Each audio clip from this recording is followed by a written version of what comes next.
messieurs, bonjour. Quel honneur, quel plaisir, quel bonheur de partager avec vous ce vibrant moment, chers amis téléspectateurs de la radio-télévision Caraïbe, chers internautes. Pour cette émission spéciale, avec vous, Derline Sena, et je suis accompagnée de Marc Anderson Brégard. Bonjour Brégard. Bonjour Derline. Et avec Max Stanley Léveillé. Bonjour Max. Bonjour Derline. Alors, comme invité ce matin, nous recevons l'ambassadeur du Canada en Haïti, en fait de mission, Monsieur Sébastien Carrière, pour des échanges franches, sincères et par-dessus tout cordiales. Bonjour Monsieur l'ambassadeur, merci d'avoir accepté notre invitation. Bonjour. Bonjour Brégard, bonjour Derline, bonjour Max, bonjour aux téléspectateurs, téléspectatrices, auditeurs, auditrices et internautes partout dans le monde, particulièrement chez moi au Canada. Ok. Monsieur l'ambassadeur, nos questions vont être très variées. Ouais. Et au nom de cette variation, je vous pose la toute première. En 2 ans, et vous êtes en fait mission naturellement, quel a été votre rapport avec la langue créole, la cuisine haïtienne, la musique haïtienne? Bon, c'est une vaste question. Pour ce qui est de la langue créole, j'avais fait des cours un peu avant de partir. Ayant grandi à Laval dans les années 70-80, en banlieue de Montréal, j'ai toujours entendu du créole. J'ai moi-même un oncle haïtien. J'ai ma maman qui a sorti avec un haïtien pendant des années, donc il y avait toujours du créole dans la maison. J'ai fait des cours un peu. Je vous dirais qu'au niveau compréhension, je suis à presque 100%. Surtout quand j'écoute la radio. Bon, quand les gens parlent trop vite, là, je leur demande de ralentir, mais ça va. La lecture aussi, ça va très bien. Je suis capable de parler aussi, je me débrouille bien, mais c'est plus laborieux. Mais comme disait mon prof de créole à l'époque, le créole est déjà là, il suffit de le laisser sortir. Vous avez en tête quelques mots? Quelques phrases en créole? Bon, oui. Moi, pas capable de faire entrevue au complet dans le créole, mais moi, capable de discuter socialement, me débrouiller un peu, quoi. Parfait. Ouais. Parfait. Et pour la cuisine? Bon, la cuisine. Pour la cuisine, j'adore la cuisine haïtienne. J'avais d'ailleurs ma première visite hors de Port-au-Prince, c'était dans le sud, au Caire, en novembre 2021. Nous étions allés, mes collègues m'avaient amené à la gelée. Juste à côté des Cailles, manger un lambi qui, à ce jour, je pense, et je suis désolé pour ceux qui sont de d'autres régions du pays, mais le lambi boucané aux Cailles, c'est dur à battre. Mais j'ai aimé goûter à toutes les cuisines régionales, le lalo de l'Artibonite, le poulet aux noix de cajou dans le nord. Partout où tu vas, il y a des spécialités. J'aime bien ma petite soupe joumou le dimanche. Un de mes plus beaux souvenirs en Haïti, c'est la finale de la Coupe du Monde. En décembre dernier, j'étais au Cap.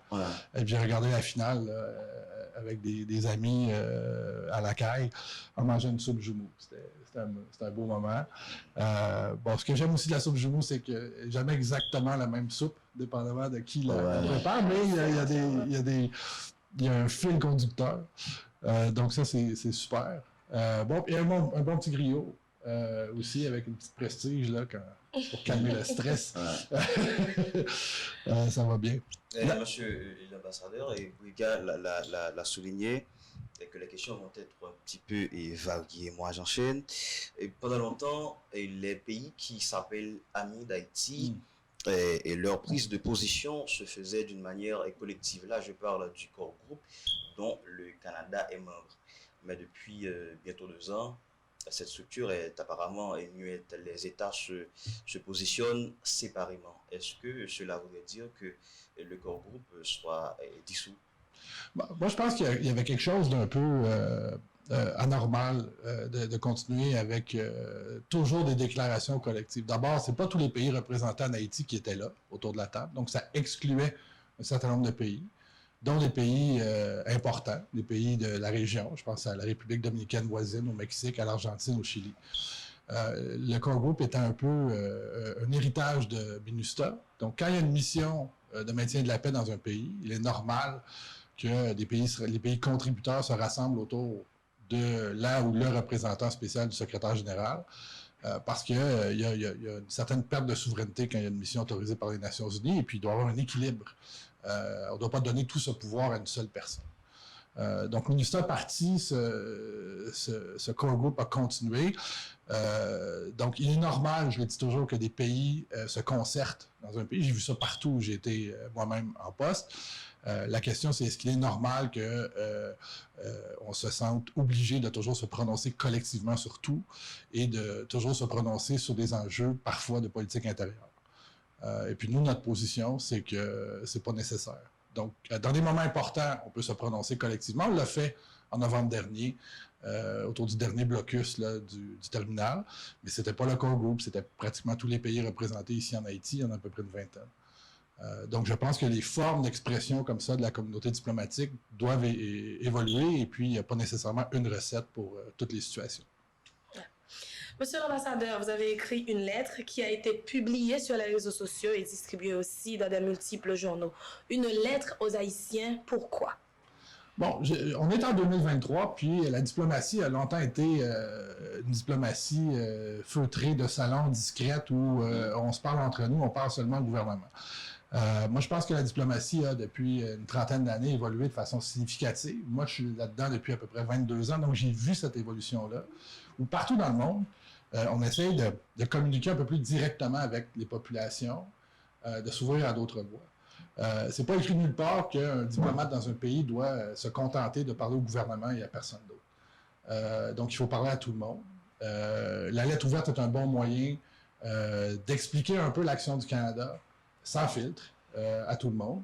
Et vous avez vu aussi, j'ai publié ça avant de faire une série d'entrevues, ce qui permet un peu de canaliser les choses. Je pensais que c'était important aussi de faire preuve de transparence. Pour moi, une diplomatie moderne doit être ouverte, doit être transparente, et puis on doit s'adresser directement à la population. Les réseaux sociaux servent aussi à ça. On peut dialoguer directement avec des gens qui, normalement, n'auraient pas accès à un ambassadeur. Donc, moi, ma vision de la diplomatie, c'est pas l'ambassadeur là-haut sur sa montagne, inaccessible. Exactement. Donc, j'aime beaucoup échanger avec les gens. Je le fais. Très actif sur les réseaux sociaux. Oui, absolument. Puis dans les événements publics, dans les événements culturels, dans les graduations, ça fait plaisir de rencontrer des vraies personnes. Pas que les autres ne sont pas vrais, mais de rencontrer les gens et d'avoir leur perspective directement. Et dans votre lettre, et monsieur l'ambassadeur, vous évoquez les axes d'intervention du Canada en Haïti, dont l'assistance sécuritaire, particulièrement dirigée vers la PNH. Et je vous cite, c'est 150 millions de dollars octroyés à la police sur les 20 dernières années, 300 millions d'une manière globale et 13 millions déjà engagés sur 100 millions annoncés par le Premier ministre canadien pour cette année. Est-ce que le Canada, à un certain moment, évalue les retombées de ces contributions? Oui, absolument. Donc, on a tout un mécanisme là, de diligence raisonnable pour les engagements là, du Canada en aide au développement, que ce soit pour la PNH ou que ce soit n'importe quel projet en Haïti.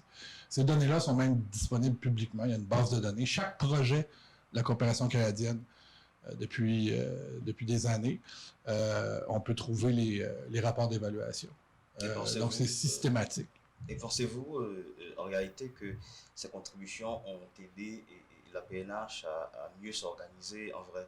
Je pense que oui. C'est certain que c'est pas parfait. En développement, parfois on fait des erreurs.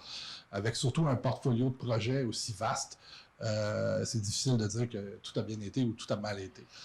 Mais il y a eu des choses qui sont très bien passées. Je pense notamment à l'Académie de police, qui est un projet canadien presque du début jusqu'à la fin. On a beaucoup aussi de policiers canadiens qui sont venus ici former des policiers et des cadres de la PNH. Et puis maintenant, on voit ces cadres-là atteindre là, les plus hauts niveaux de l'institution. Mais il y a beaucoup à faire. Il y a beaucoup à faire. La police nationale fait un travail remarquable dans les circonstances, il faut le dire. Moi, j'ai une admiration sans limite pour les policières et les policiers en Haïti qui se lèvent chaque matin et qui vont au travail. Qui font face à des gangs qui sont de plus en plus organisés, de plus en plus mieux armés qu'eux. Ça prend un courage extraordinaire pour faire ce qu'elles et ils font. Il faut continuer de les encourager. Parce que pour moi, pour le Canada, la solution durable au problème de sécurité en Haïti, c'est la PNH. Il faut construire autour du noyau qui est toujours là, parce que c'est la seule façon d'avoir des solutions à long terme. Monsieur l'ambassadeur, vous avez parlé de radio, des réseaux sociaux, de la télévision en Haïti.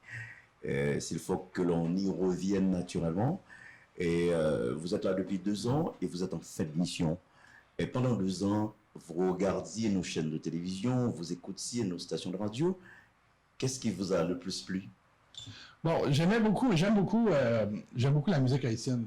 J'ai pas pu répondre au début, mais il y a une diversité extraordinaire dans la musique haïtienne. Ce que j'aime, c'est que la plupart des radios, même les radios d'information, il y a toujours des petites pauses musicales. Souvent, je vais être chez moi en train de travailler dans mon bureau, puis je vais avoir la radio qui joue. Puis là, j'entends quelque chose que j'aime. Puis là, je mets mon téléphone, puis je mets ça sur ma liste de Spotify. J'aime le fait que c'est une radio vivante aussi, qu'il y a de l'information quand il y a besoin d'avoir de l'information, mais il y a beaucoup de culture. Danny Laferrière, l'immortel, me disait il n'y a pas 2 semaines que même quand tout va mal en Haïti, la culture va bien. On est en train d'échanger à propos d'un projet là, de théâtre au Canada. Donc, ça fait du bien. Le quotidien des Haïtiens et des Haïtiennes est extrêmement difficile, donc se réfugier un peu dans la culture aide à garder le moral, en tout cas pour moi. Évidemment, cette question arrive juste après votre intervention. Des diplomates avant vous avaient déclaré que le peuple haïtien, c'est un peuple accueillant, c'est un peuple chaleureux, c'est un peuple qui chante, c'est un peuple qui danse malgré ses souffrances. Ouais. Est-ce que vous êtes du même avis? Oui, je suis du même avis. Ça aussi, j'ajouterais courageux et résilient à ça. Donc, moi, ma dose de courage, là, chaque matin, quand je suis un peu fatigué, c'est tout simplement, en descendant à l'ambassade, de laisser mon téléphone de côté puis de regarder dans les rues, et puis de voir ces Haïtiennes et ces Haïtiens qui se remontent les manches, sont en train de marcher pour aller travailler, ou je ne sais quoi, on voit parce qu'ils sont bien habillés, ils sont en train d'installer leur petit kiosque pour vendre des trucs. Les Haïtiennes et les Haïtiens ne se découragent pas. Je pense que les pays amis qui veulent accompagner Haïti sur le chemin de la sortie de crise peuvent prendre leur inspiration du peuple haïtien. Max? Je viens à nouveau et sur la question relative au rapport entre le Canada et la police nationale, monsieur l'ambassadeur. Parmi les pays qui ont des relations diplomatiques avec Haïti, le Canada a une importance quelque peu particulière quand il s'agit d'aborder la question de l'insécurité de par ce rapport que vous développez avec la police avec la police nationale. Mais comment après cette longue collaboration, après plusieurs décennies de contribution, de collaboration avec la police nationale, estimer que la PNH est incapable à elle seule d'intervenir pour endiguer l'insécurité et qu'il faut de ce fait faire venir des étrangers et accroître, et je dirais, l'aide du Canada si, après plus de 20 ans, et par exemple, elle n'a pas permis à la PNH de se renforcer et se débrouiller seule. Je pense que les erreurs, on a beaucoup parlé, moi-même et mon collègue Bob Ray, qui est notre ambassadeur aux Nations Unies, qui est venu ici à 2 reprises, qui travaille beaucoup sur la question haïtienne à New York. On a beaucoup parlé de ne pas répéter les erreurs du passé. Donc, justement, depuis 30 ans, il y a eu une douzaine d'interventions étrangères en Haïti. Ces interventions-là ont tendance à se focusser sur le court terme, à stabiliser la situation, puis ensuite à partir, à s'en aller. Nous, ce qu'on dit, c'est tout ce qui pourrait venir doit mettre le renforcement de la PNH au cœur de son intervention. C'est pas le Canada seul qui peut régler ce problème-là. C'est pas les États-Unis seuls, c'est pas la France seule, c'est toute la communauté internationale. Doit se mettre derrière ça. Puis moi, j'entends quand même un certain consensus là-dessus. Si je regarde l'évolution des discussions depuis 2 ans, quand je suis arrivé il y a 2 ans, les solutions qui étaient discutées, si vous voulez, étaient très traditionnelles. On envoie des casques bleus, on fait un mandat de 2, 3, 4 ans. C'est des opérations de maintien de la paix qui coûtent extrêmement cher. On parle de centaines de millions de dollars. Moi, je dis, oui, il y a une place pour l'aide des étrangers, l'aide directe. Je sais qu'il y a une délégation du Kenya qui est ici cette semaine, qui vont faire 1000 policiers. Nous, on soutient cette démarche-là du Kenya. On pense que ça pourrait beaucoup aider. Il y a d'autres pays qui ont exprimé un intérêt. Mais si on ne met pas le renforcement de la PNH au cœur de la solution, si on n'attribue pas la majorité des ressources au renforcement de la PNH, à long terme, Haïti va perdre encore. Donc, dans nos interventions, dans nos choix. Je vous donne un exemple. Le Canada, on a parlé de 150 millions de 2000, à peu près de 2000 à 2020, les 20 premières années de la PNH. En même temps qu'on mettait, nous, 150 millions sur la PNH, notre contribution, notre quote-part aux opérations, aux diverses opérations de maintien de la paix s'est élevé à 175 millions. Donc, il y a un déséquilibre. Mais pourquoi et pensez-vous que cette éventuelle mission sous le leadership du Kenya pourrait aider à quelque chose? Ben, 1000 policiers en renfort, c'est quand même un chiffre intéressant. Puis il y a d'autres pays qui ont offert aussi. Donc, il y a, comme on dit en anglais, c'est un numbers game. Hein? Donc, il y a, la PNH a perdu beaucoup de membres. Il y a eu beaucoup d'attrition depuis quelques années. Donc, d'avoir des policiers en renfort va aider considérablement, va permettre de stabiliser la situation pendant qu'on forme d'autres policiers de la PNH pour pouvoir prendre la relève après. Et ce que je dis, c'est qu'il faut penser à long terme. Il ne faut pas penser les 6 prochains mois, il faut penser les 6 prochaines années. Et puis ça, ça veut dire qu'il faut mettre un maximum de ressources sur le recrutement, la formation, la rétention des policiers et policières de la PNH. Mais les interventions militaires antérieures, celles par exemple des années 90, celles du début des années 2000, n'ont pas abouti et en réalité à des résultats et de manière durable. D'ailleurs, votre collègue de la diplomatie canadienne qui est ambassadeur à l'ONU et qui est chargé de la question d'Haïti et l'a répété, c'était en janvier, et qu'une intervention étrangère militaire en Haïti n'aurait pas eu des conséquences sur le long terme.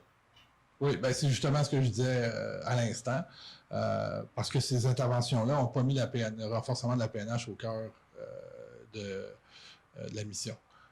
Et c'est ça qu'il faut changer. Et puis ça, nous, on le dit depuis 2 ans. On ne va pas changer d'idée là-dessus. Monsieur l'ambassadeur, parlez-nous de ce film. Vous avez tweeté récemment et puis vous avez organisé même un farewell party. C'était entre collègues, diplomates et tout. Parlez-nous de ce film, le réalisateur et tout. Pourquoi vous avez amené ce film en Haïti? Donc, le film s'appelle Quitter Zoa. C'est en créole, j'ai pas besoin de traduire pour vous. Le réalisateur canadien s'appelle Kaveh Nabatian. Kaveh Nabatian est un réalisateur canadien d'origine iranienne, donc un Irano-Canadien, qui est venu ici, je pense que c'était juste avant la pandémie, donc vers 2018, pour faire ce film. C'est un documentaire, mais pas un documentaire au sens classique. Il y a un peu, là, il y a un narrateur, puis un peu un fil narratif, mais j'ai envie de dire, c'est une expérience sensorielle, parce qu'il y a beaucoup de musique, donc la co-musique, en fait, la musique, on peut trouver d'ailleurs la bande sonore, Quitter Zoa sur Spotify ou les autres. La musique est extraordinaire, très moderne, tout en allant chercher les racines traditionnelles. Il y a de la danse là-dedans, il y a du slam, de la poésie. Ça parle beaucoup de vaudou, de tradition. Ça commence au Bois Caïman, puis ça se termine, bon, je vais révéler un spoiler, mais ça se termine au Carnaval, Jacmel en 2018. 2018 ou 2019, je ne suis pas certain. Donc, c'est une célébration de la culture haïtienne qui n'occulte pas là, la pauvreté, la misère, l'insécurité, mais qui montre un autre côté d'Haïti, puis qui est plein d'espoir aussi. Donc, j'avais visité Miami pour le travail, pour rencontrer la diaspora et certaines autorités américaines en mai. Et le consulat là-bas avait organisé un événement au Little Haiti Cultural Center à Miami, qui est un endroit superbe d'ailleurs. Et on avait fait une petite réception, on avait présenté ce film-là. Ça avait fait une très forte impression sur tous mes invités haïtiano-américains, sur moi-même. Donc, j'ai décidé de le représenter à un petit groupe là, la semaine dernière de divers contacts haïtiens et quelques diplomates. Je pense que ce film-là devrait être diffusé sur toutes les ondes en Haïti. D'ailleurs, je vais en faire la suggestion au distributeur du film à Montréal, parce que c'est plein de fierté. Je pense qu'on peut dire de fierté. C'est plein d'histoires, de fierté et d'espoir. C'est un beau message pour les Haïtiens. Monsieur l'ambassadeur, à aucun moment dans les interventions publiques des diplomates, on n'a pas parlé de l'armée haïtienne. On a surtout mis l'accent sur la police nationale d'Haïti. Est-ce que la communauté aurait une raison particulière pour ne pas parler de notre armée? Bon, je ne peux pas parler au nom des autres pays, mais je peux parler au nom du Canada. Nous, on n'a pas de relation de défense avec l'État haïtien. Donc, dans la plupart, pas tous, mais dans la plupart des pays du monde, il y a des relations. Il y a même dans certaines ambassades un attaché de défense. Pensez par exemple aux États-Unis ou aux autres alliés de l'OTAN, c'est des relations qui sont très intenses, mais même dans des pays où il n'y a pas beaucoup de relations, il y a quand même un attaché de défense. Ici, quand l'armée haïtienne a été rétablie, il y a une décision qui a été prise au Canada de ne pas établir des relations de défense. Donc, moi, je n'ai pas d'attaché de défense. Donc, je n'ai pas vraiment d'interlocuteur au niveau des Forces armées d'Haïti. On m'a déjà posé cette question-là. Moi, j'ai absolument rien. Le Canada n'a rien contre un rôle pour les Forces armées d'Haïti. Mais ce rôle-là doit être défini par le gouvernement d'Haïti. Et puis ensuite, ils doivent nous proposer quelque chose. J'ai pas trop une bonne connaissance ils sont combien, justement, les Forces armées d'Haïti? Ça ressemble à quoi en termes d'équipement, de formation, tout ça?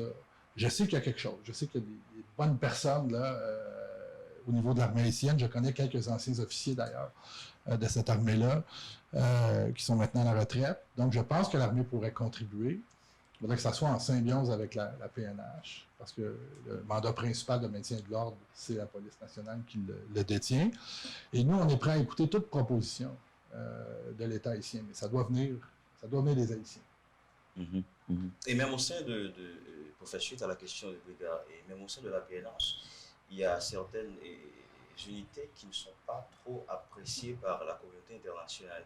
Par exemple, BOID, des brigades d'intervention, d'opération et départementale, pardon, n'est pas si appréciée par beaucoup d'acteurs de la communauté internationale. Est-ce que c'est également la position du Canada?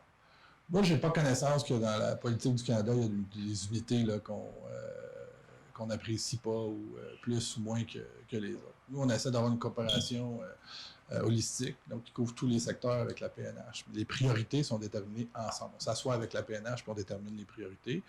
Après ça, nous, on regarde qu'est-ce qui est disponible comme soutien de la part du Canada. Donc, il y a des unités qu'on va pouvoir aider, il y a des matériels qu'on va pouvoir procurer, il y en a d'autres que c'est plus compliqué. On a des expertises, d'autres ont d'autres expertises, tout ça. Donc, on essaie d'y aller avec une élaboration commune des priorités, puis ensuite, selon les expertises que nous, on détient. Mais on n'a pas de préjugés pour ou contre une unité ou l'autre. Et toujours dans cette démarche d'intervenir dans la lutte contre l'insécurité en Haïti, un bateau canadien a séjourné pendant un certain temps. Deux bateaux, oui. Deux bateaux, merci. Deux bateaux canadiens ont séjourné dans les eaux d'Haïti. Il y a aussi un avion militaire canadien qui a survolé le ciel haïtien. Et pour quel résultat, en fait? Donc, dans les deux cas, c'était des missions de renseignement et j'ai seulement le terme en anglais dans ma tête, là, situational awareness, donc connaissance opérationnelle du terrain.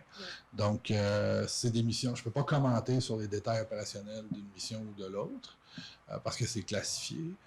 Mais dans les deux cas, c'est une opération de renseignement et de connaissance opérationnelle du terrain à être partagée avec les autorités appropriées dans le pays. Darlene? Monsieur l'ambassadeur, à l'instance de départ, vous exprimez beaucoup de regrets. Mais c'est quoi votre plus grand regret en laissant Haïti? Bon, mon plus grand regret, c'est franchement, c'est de ne pas avoir pu visiter toutes les régions du pays, et même plus qu'une fois. Moi, je viens d'un pays, le Canada, qui est gigantesque. Si on veut visiter tout le pays, il faut faire 8, 10, 12, 24 heures, 4 jours de voiture. Alors, pour moi, quand j'arrive en Haïti, puis je vois les distances géographiques, je me dis, je vais pouvoir aller partout, je peux même monter au Cap, puis bon, après, il y a l'état des routes, mais après, il y a aussi l'insécurité. Donc, malheureusement, j'ai pu visiter les Cailles, j'ai pu visiter Jérémie, la Grande-Anse, bon, les Cailles, Camp-Perrin, etc. Puis des petites localités aussi dans la région. J'ai pu aller au nord, au Cap, plusieurs fois, en avion. Jamais en voiture. J'aurais voulu aller en voiture en passant par Hinche. Je n'ai pas pu visiter Hinche, le plateau central. J'ai essayé 3 fois d'aller à Wanamint, où on a des projets de coopération, notamment sur la frontière. J'ai pas pu. À chaque fois, on a eu un problème d'insécurité qui nous a forcé d'annuler le voyage. J'ai pu aller 2 fois sur la Petite Côte, à Mont-Rouy, pour des week-ends, dont une fois quand mon fils m'a visité en janvier 2022. Depuis, c'est impossible aussi. Donc, il y a toujours un mélange de culturel, de tourisme et de travail dans mes déplacements. C'est plus possible depuis presque 1 an. C'est extrêmement dommage parce que moi, j'aime montrer ces côtés-là d'Haïti, justement, aux Canadiens. J'ai visité la Citadelle, par exemple. J'ai fait une vidéo, j'ai mis ça sur mes médias sociaux. J'ai eu des commentaires du Canada. Les Canadiens qui ne connaissent pas n'en revenaient pas. Écoutez, la citadelle, c'est un lieu extraordinaire. J'ai visité les pyramides de la muraille de Chine. La citadelle, ça fait partie de cette catégorie de merveilles du monde qui devrait être visitée par tout le monde. Par tout le monde. Mais c'est ça. Donc, c'est ça mon regret, c'est toute cette potentialité qu'on voit en Haïti, qui est... c'est pas nécessairement que moi, j'ai pas pu faire ces trucs-là, c'est que personne ne peut faire ces trucs-là parce que tout le monde est prisonnier de l'insécurité, les Haïtiens les premiers. Qui peuvent à peu près pas ou peu ou pas sortir de Port-au-Prince pour aller visiter leur famille, même quand leur parenté habite pas très loin. Monsieur l'ambassadeur, parlons maintenant des sanctions prises par votre pays à l'encontre de certains Haïtiens que vous avez étiquetés de corrompus. On me dit aussi qu'il y a des sanctions à venir encore. Mais en même temps, nous avons appris que ces corrompus-là investissent dans votre pays, ont des biens dans votre pays. Qu'est-ce que vous allez faire de ces biens-là? Bon, donc sur les biens, là, il y a un processus, une fois que la sanction est prise, il y a un processus de déclaration et de saisie. Donc essentiellement, il y a, et c'est dans la loi, c'est disponible publiquement, les banques sont responsables. Quand quelqu'un est sanctionné, les banques sont responsables elles-mêmes de chercher si cette personne-là et son client l'a déclaré, que les comptes soient gelés et qu'ils pouvaient être éventuellement saisis. Donc ça se fait au Canada. Les banques, c'est un exemple, là, mais les registres immobiliers et ainsi de suite. Une fois que ces avoirs-là sont identifiés, là, il y a une démarche juridique de saisie. C'est juridique, les tribunaux sont extrêmement occupés, donc ça peut être très long. Et évidemment, le sanctionné peut se défendre. Le Canada est un État de droit. On ne peut pas simplement arriver puis saisir. On pense que c'est à toi cette maison-là, on l'a saisie, c'est terminé. Donc la personne a le droit de se défendre. La personne peut aussi faire un recours pour être retirée de la liste aussi. Donc ce processus-là doit se dérouler avant qu'on puisse avancer avec les saisies. Il y a des impacts indirects aussi. Je sais que les banques haïtiennes, par exemple, ont liquidé, pour la plupart, en tout cas, les avoirs de ces personnes-là ici en Haïti, pour ne pas mettre en péril leur relation avec des banques canadiennes. Donc, il y a toutes sortes d'autres conséquences qui relèvent du domaine privé, de la vie privée des sanctionnés, mais il y a beaucoup de choses qui se passent sous la surface. Le but ultime des sanctions, c'est de changer les comportements.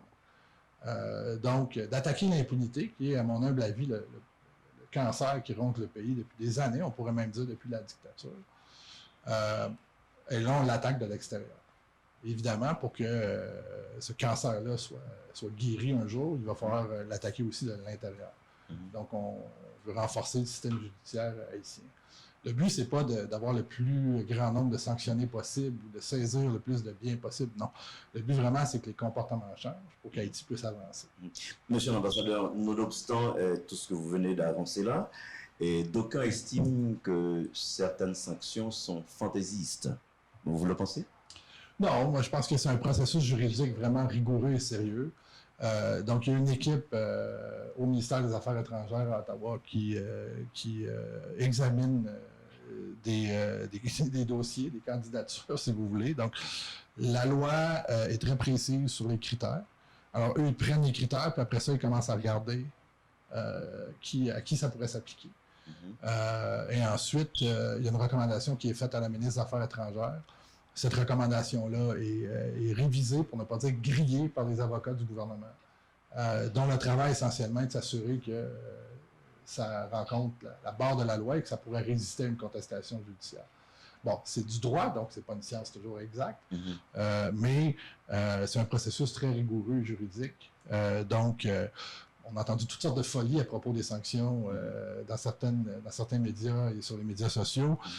J'aime rassurer tout le monde qu'il s'agit d'un processus judiciaire extrêmement rigoureux. Le Canada est un État de droit. Il n'y a pas de place pour sanctionner des gens là, parce qu'on veut les écarter ou parce qu'on les aime pas ou je ne sais quoi. C'est pas comme ça que ça fonctionne.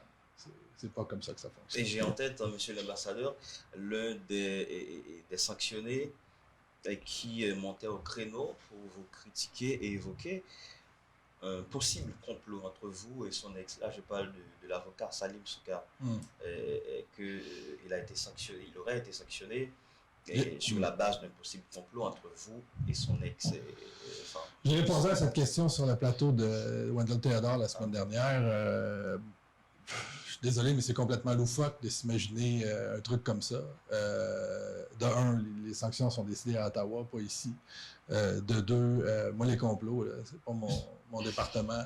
Si quelqu'un m'arrivait, il me dirait, peux-tu sanctionner X parce qu'il m'a fait Y, je dirais à cette personne-là d'arrêter de me parler immédiatement. C'est pas sérieux. De penser que ça fonctionne comme ça au Canada, pour moi, ça démontre qu'il y a des personnes qui comprennent vraiment pas comment fonctionne un État de droit. Donc, est-ce que cela veut dire que si votre démarche, comme vous le dites, est plutôt juste, plutôt objective, est-ce que cela veut dire que si, par exemple, dans la démarche du Canada de sanctionner les gens, un membre du gouvernement actuel, que vous supportez d'ailleurs,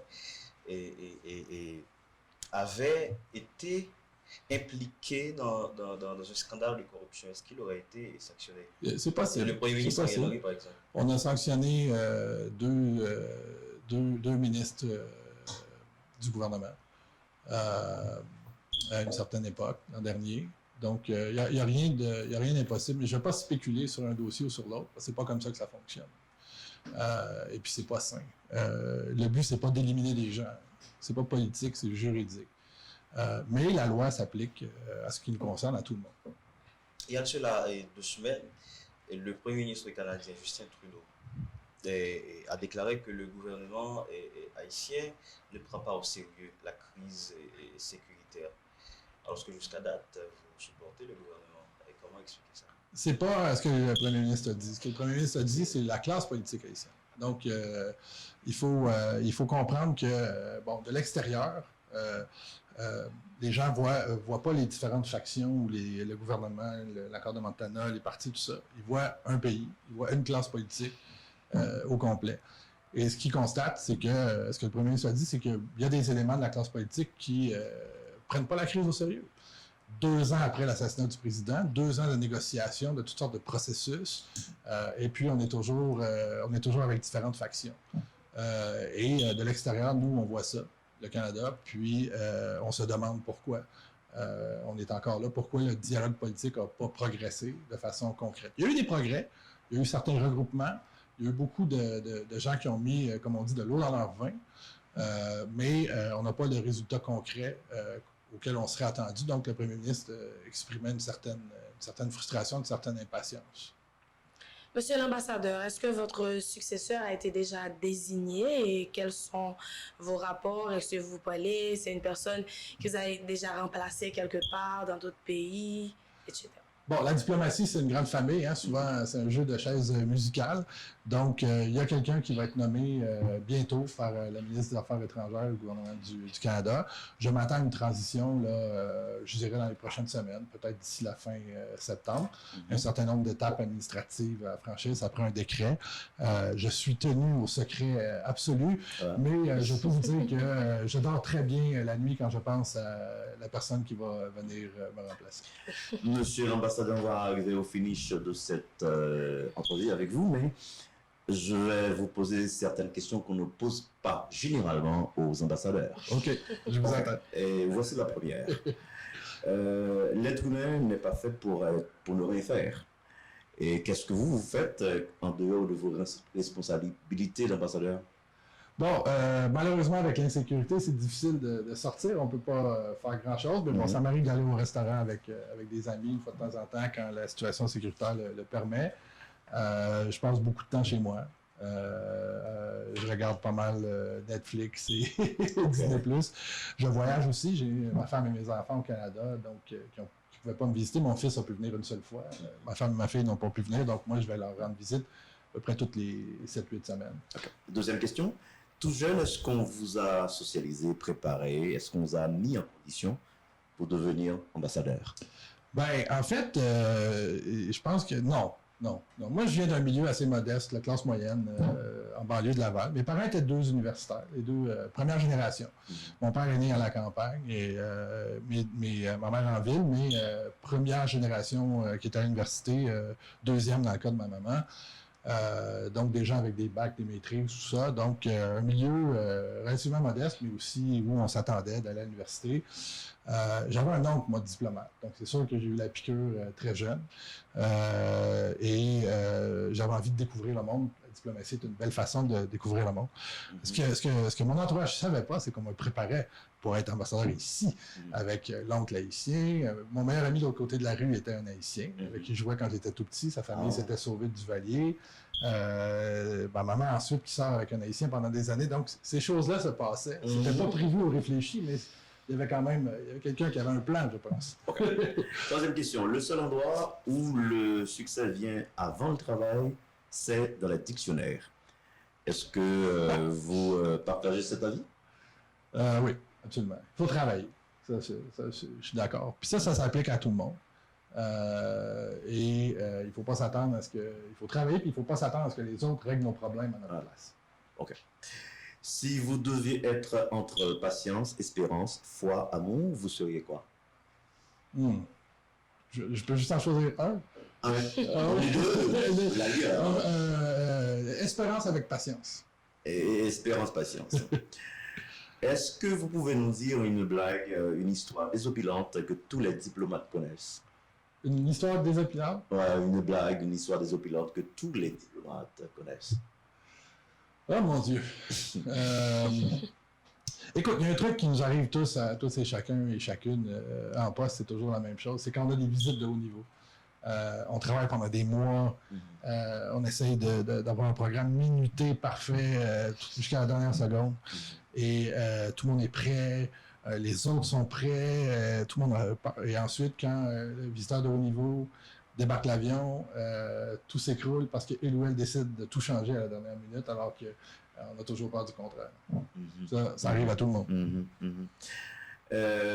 L'argent n'est pas la clé du bonheur, mais il ouvre certainement de nombreuses portes. Vous êtes de cet avis? Pas vraiment, non. Je pense que ce qui ouvre des portes, c'est les opportunités. Puis l'argent peut aider pour ça aussi. Mais le plus important, c'est le travail. Et puis c'est l'éducation aussi. On le voit. Puis c'est ce dont Haïti a besoin. L'argent vient après. OK. Et dernière question que l'on pose jamais aux diplomates. Est-ce que vous avons posé une question qui vous a qui vous a embarrassé? Non, malheureusement. Ou heureusement. J'ai bien envie d'aborder un dernier sujet avec l'ambassadeur. En fait, l'un des sujets qui ont fait couler beaucoup d'encre pendant votre mandat, c'est la fameuse question des véhicules blindés. Il y avait beaucoup de tergiversations lorsqu'il s'agissait de livrer les véhicules. Et jusqu'à date, la livraison n'est pas encore complète. Qu'en pensez-vous par rapport à ça? Merci pour la question. Donc, il s'agit d'une transaction privée entre l'État haïtien et une compagnie canadienne. Donc, il y a deux rôles pour le gouvernement du Canada dans un dossier comme ça. Le premier, c'est le permis d'exportation que la compagnie doit obtenir avant. Donc, la compagnie obtient le contrat, mais c'est conditionnel à l'obtention du permis d'exportation. Le permis d'exportation, en fait, moi, j'ai été directeur du désarmement avant de venir ici, donc je connais très bien ce domaine-là. Généralement, ça prend 60 et 90 jours. Nous, on a réussi à l'époque, parce que tout le monde connaissait l'urgence, à faire ça en moins de 30 jours. Donc ça, c'était la première étape. Il y a toutes sortes d'encre qui a coulé à ce sujet-là. Moi, je vous dis, on l'a fait 2 fois plus vite que d'habitude, parce qu'on connaissait l'urgence. Ensuite, il y a la question de la livraison. La compagnie nous dit à l'automne, en octobre dernier, un certain nombre de blindés sont prêts, mais on ne peut pas livrer. Normalement, ils livrent par bateau. Il y a des retards épouvantables depuis la pandémie. Le système de transport mondial ne s'est jamais remis de la pandémie. Alors nous, on dit, parfait, on va livrer aux frais du peuple canadien, aux frais de la couronne. On va livrer les véhicules qu'on peut, conjointement avec les Américains pour la première livraison, avec des avions militaires. Donc, on a accéléré la livraison. Le gouvernement du Canada ne peut pas accélérer la production des véhicules. Ça, c'est le problème de la compagnie. On a accéléré la livraison et à date, tous les véhicules qui ont été livrés par le gouvernement du Canada et le gouvernement américain. Là, il reste encore, je pense, à peu près un tiers des véhicules à venir et la compagnie est en train d'explorer les moyens de livraison. On leur a dit depuis le début que c'est une mesure exceptionnelle. Les avions des Forces armées canadiennes, ce n'est pas des avions taxis. C'est pour transporter du matériel militaire. On a un nombre très limité d'avions. Donc, on s'attendait à ce que des plans soient mis en place en octobre dernier pour la fin de la commande. Donc, il faut voir avec eux où ils en sont là-dessus. Maintenant, certaines personnalités de la politique haïtienne, dont des anciens et militaires critiquent en fait la livraison des chars, notamment par rapport à leur qualité et à la qualité des véhicules. Et sur le terrain, il est presque vraisemblable que certains véhicules sont démolissables presque facilement, j'ai envie de dire. Ouais, moi, c'est pas mon expérience et ma compréhension de la qualité des véhicules. Je pense qu'on n'a pas un problème de qualité. Peut-être que c'est sûr que ces véhicules-là doivent être adaptés au contexte local. Mais ça fait partie du contrat aussi, là, de s'assurer que ça convient aux besoins locaux, au terrain, etc. Mais règle générale, je pense que c'est des bons véhicules. Je suis pas... Bon, c'est pas moi qui les ai achetés. Mais vraiment, une dernière question, monsieur l'ambassadeur. Vous supportez l'euro et Conseil de transition, qui est fruit de l'accord de 21 décembre, fait parmi tant d'autres propositions de sortie et de crise. En quoi le HCT vous paraît prometteur? Moi, j'avais fait cette déclaration-là quand le HCT a été nommé et j'avais aussi dit dans la même phrase que l'aspect le plus important pour nous, c'est la clause de l'accord ou des attributions du mandat du HCT qui vise à augmenter, à agrandir le dialogue, le consensus politique. Donc, on voyait ça comme une bonne étape. Je pense toujours que le HCT peut jouer un rôle positif pour élargir le consensus. Mais les résultats se font un peu attendre. Mais plusieurs mois après son installation, la réalité le prouve, le HCT ne peut pas en réalité livrer la marchandise, si on peut le dire ainsi, et vous restez attaché. Je pense que c'est aux Haïtiens de décider quel mécanisme va servir ou pas servir à l'élargissement du consensus politique. Et je pense qu'on doit additionner, non soustraire, on doit multiplier, non diviser. Haïti ne peut pas se payer le luxe d'une crise politique qui perdure comme ça pendant encore des mois. Mais il y a plein d'autres propositions, dont par exemple Montana. Pourquoi le choix de HCT au lieu de Montana? Non, c'est pas un choix au détriment d'un autre, c'est une constatation. Je l'ai dit depuis le début, tout le monde doit faire partie de la solution. Tout le monde doit faire partie de la solution. Le Montana, le collectif du 30 janvier, le gouvernement, le HCT, tout le monde doit faire partie de la solution. Ce n'est pas un support indirect à Ariel Henry? C'est un support au peuple haïtien qui a besoin que toutes ces élites se mettent ensemble pour sortir de la crise, au lieu de chercher à écraser l'autre pour prendre sa place. Bon, monsieur l'ambassadeur, je ne sais pas si vous voulez ajouter quelque chose. Sinon, je vous dis merci. Merci, monsieur l'ambassadeur, d'avoir répondu à notre invitation. C'est vraiment un honneur et un plaisir de vous avoir sur ce plateau et sur la chaîne 22, Radio-Télévision Caraïbes. Merci beaucoup. Merci, c'est votre dernière émission. Dernière émission. J'ai gardé le meilleur pour la fin. C'est à moi de vous remercier, Derlène en particulier, pour l'invitation. Je suis très content d'avoir été invité ici ce matin. Merci aussi à Max et à Frédéric. Je vous en prie. Et si vous deviez produire un conseil à la Grande Dame Caraïbe, là où vous êtes en ce moment, ce serait quoi comme conseil? Monsieur Moussien vous écoute, c'est Gonzalez est là. De continuer le bon travail. De faire plus de... Je trouve que les médias ici manquent un peu de diversité. C'est la première fois que je suis interviewé sur un plateau mené par une femme en Haïti. Donc, il faut... tenez à ce que vous en voir plus. Il faut en voir plus.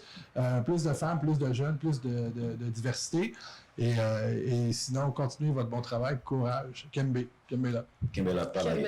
Voilà, madame, monsieur, c'est la fin de cette entrevue avec l'ambassadeur.